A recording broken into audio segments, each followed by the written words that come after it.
আসসালামু আলাইকুম। উপবিশ্বাসের ভক্তরা কেমন আছেন আপনারা? আশা করছি আল্লাহর রহমতে ভালো আছেন। উপবিশ্বাসের ভক্তরা, এখন কি আপডেট আপনারা জানেন? এখন তো খুব গুরুত্বপূর্ণ আপডেট চলে আসছে, এখন খুব মজার আপডেট চলে আসছে।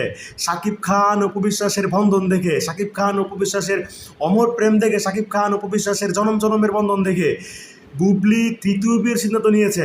বুবলি মনে মনে হয়তো ভাবছে যে এখানে কাবাবে হাড্ডি হয়ে লাভ নেই। হ্যাঁ, শাকিব খান উপবিশ্বাস তারা জনম জনমের প্রেম, জনম জনমের সব কিছু একসাথেই থাকবে। শাকিব খান উপবিশ্বাস মানে ইতিহাস। শাকিব খান উপবিশ্বাস ভালোবাসা ছাড়া কোনো বোঝে না। তাদের ভালোবাসা, তারা টিনেজ বয়সের ভালোবাসা, সেই ভালোবাসা সারা জীবন তারা নিয়ে যাবে। তো সেটা বুবলি বুঝে গেছে। বুবলি এখন তৃতীয় বিয়ের সিদ্ধান্ত নিয়েছে। তো বুবলি আপা আপনাকে অনেক ধন্যবাদ। এই প্রথম আপনি একটা বুদ্ধিমানের কাজ করছেন বুবলি আপা। এই প্রথম কোনো একটা বুদ্ধিমানের কাজ করছেন আপনি। আসলে এখানে না থেকে আপনি আসলে বুঝে গিয়েছেন। তো এখন হয়তো বুঝে গিয়েছেন, চাপা ছেড়ে তো লাভ নাই। কারণ আপনি বিভিন্ন সংবাদ সম্মেলনে গিয়ে, বিভিন্ন পার্লার উদ্বোধন করতে গিয়ে আপনি যে কথাগুলো বলতেছেন সে কথাগুলো মিথ্যা কথা। সারা বাংলাদেশের মানুষ তো বুঝে গেছে। এবং সারা বাংলাদেশের মানুষ যারা আপনার ইন্টারভিউ নিতেছে, তারাও তো বুঝে গেছে যে না, আপনি মিথ্যা কথা বলতেছেন। তারা হাসতেছে বুবলি আপা। তো এখন আপনি বুঝে গিয়েছেন যে আমার কোনো মূল্য নাই। এখানে আমি থাকলে আমার মান সম্মান চলে যাবে। আমার ঢালিউডে কোনো একটা অবস্থান তৈরি করতে পারবো না। শাকিব খানের কাছাকাছি যাইতেই পারবো না। তো সারাটা জীবন আমাকে রক্ষিতা হিসেবে আসতে হবে। এবং আমার ছেলে, আমার সন্তান আমার পেট থেকে তো বের হয়েছে। এটা কার সন্তান সেটা আলাদা হিসাব। আমার পেট থেকে তো বের হয়েছে শেহজাদ খান বীর। শেহজাদ খান বীর যদি বলে যে মা, তুমি শাকিব খান তো আমার আব্বা, তুমি বানাইছো, তো এখন তুমি আমার ইয়াদব, তুমি যে শাকিব খানের ওয়াইফ, তুমি যে আমার আব্বুর ওয়াইফ, তুমি সেটার প্রমাণ দাও। আপনি তো সেই প্রমাণ দিতে পারবেন না। বুবলি। তাই আপনি সরে গিয়েছেন। আপনি যে পড়াশোনা করেছেন এতদিনে সেটা বুঝতে পারছি আমরা। এতদিনে আপনি একটা বুদ্ধিমানের কাজ করছেন, জ্ঞানের কাজ করছেন।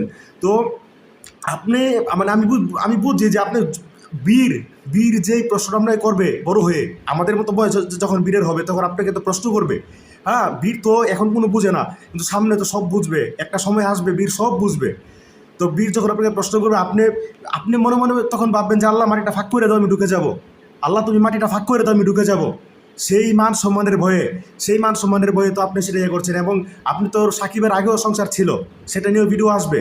তো সাকিবের আগের সংসারে কি আছে না আছে সব কিছুই আমরা প্রমাণ বের করতেছি। সেই বিষয়গুলো নিয়ে আমরা কথা বলবো। কিন্তু আপনি সঠিক সময়ে সঠিক সিদ্ধান্ত নিয়ে ফেলেছেন। তো আপনাকে অনেক ধন্যবাদ। ওকে। তো বুবলি আপা, আপনি যা করেছেন বুবলি আপা, আপনি একটা সন্তানের কেরিয়ার আপনি শেষ করে দিয়েছেন। একটা সন্তানের আপনি সারাটা জীবন আপনি ধ্বংস করে দিয়েছেন। সে আসলে সারাটা জীবনই বয়ে বেড়াতে হবে যে সে কি যারও যে নাকি সে কোন ধরনের সন্তান।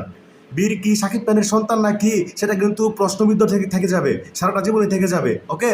তো আপনি তো প্রমাণ দিতে পারবেন না, জিন্দিগি তো প্রমাণ দিতে পারবেন না। এটা কেন করলেন বুবলি আপা? এটা কেন করলেন? সারাটা জীবন আসলে আপনার সন্তান আপনার পেট থেকে বের হয়েছে বীর, সেই বীরের কাছে আপনি অপরাধী হয়ে থাকবেন বুবলি আপা। আজকে বীর ছোট, কিন্তু একদিন বীর বড় হবে। বীর আপনাকে নানান ধরনের প্রশ্ন করবে, সেই প্রশ্নের উত্তর আপনি দিতে পারবেন না বুবলি আপা।